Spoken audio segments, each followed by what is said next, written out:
जय श्री कृष्ण, राधे राधे।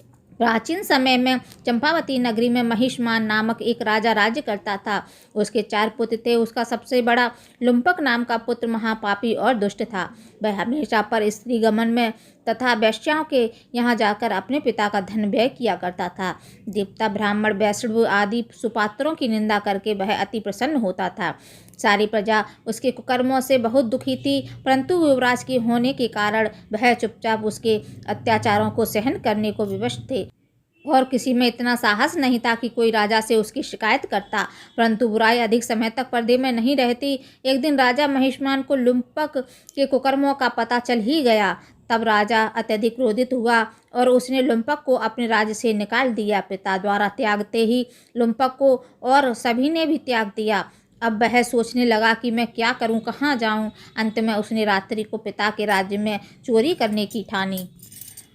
वह दिन में राज्य से बाहर रहने लगा और रात्रि को अपने पिता की नगरी में जाकर चोरी तथा अन्य बुरे कर्म करने लगा।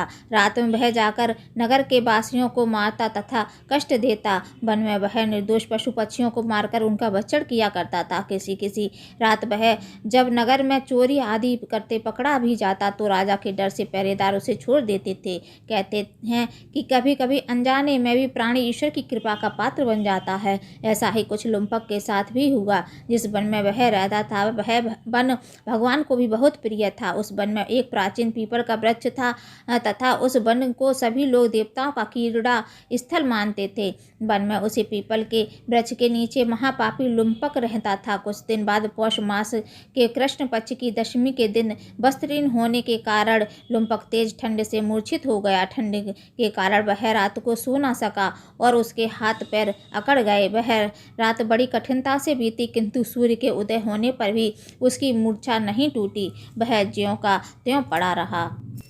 सफला एकादशी की दोपहर तक वह पापी मूर्छित ही पड़ा रहा। जब सूर्य के तपने से उसे कुछ गर्मी मिली तब दोपहर में कहीं उसे होश आया और वह अपने स्थान से उठकर किसी प्रकार चलते हुए वन में भोजन की खोज में फिरने लगा। उस दिन वह शिकार करने में असमर्थ था, इसलिए पृथ्वी पर गिरे हुए फलों को लेकर पीपल के वृक्ष के नीचे गया।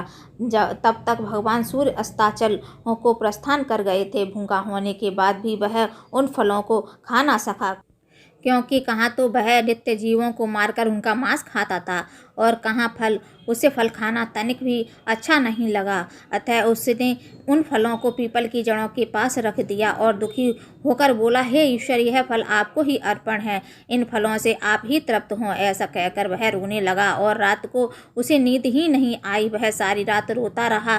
इस प्रकार उस पापी से अनजाने में ही एकादशी का उपवास हो गया। उस महापापी के इस उपवास तथा रात्रि जागरण से भगवान श्री हरि अत्यंत प्रसन्न हुए और उसके सभी पाप नष्ट हो गए। सुबह होते ही एक दिव्य रथ अनेक सुंदर वस्तुओं से सजा हुआ आया और उसके सामने खड़ा हो गया। उसी समय आकाशवाणी हुई, हे युवराज, भगवान नारायण के प्रभाव से तेरे सभी पाप नष्ट हो गए हैं। अब तू अपने पिता के पास जाकर राज्य प्राप्त कर।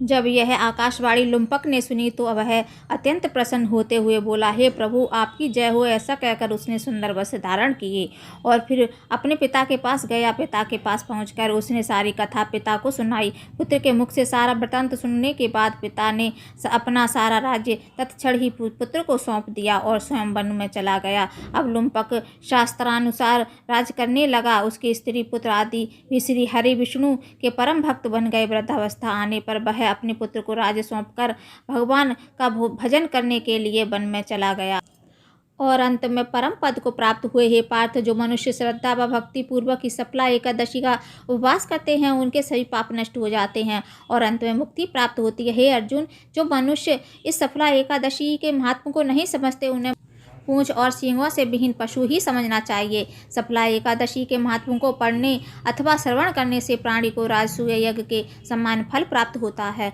बोलो श्री हरि विष्णु भगवान की जय।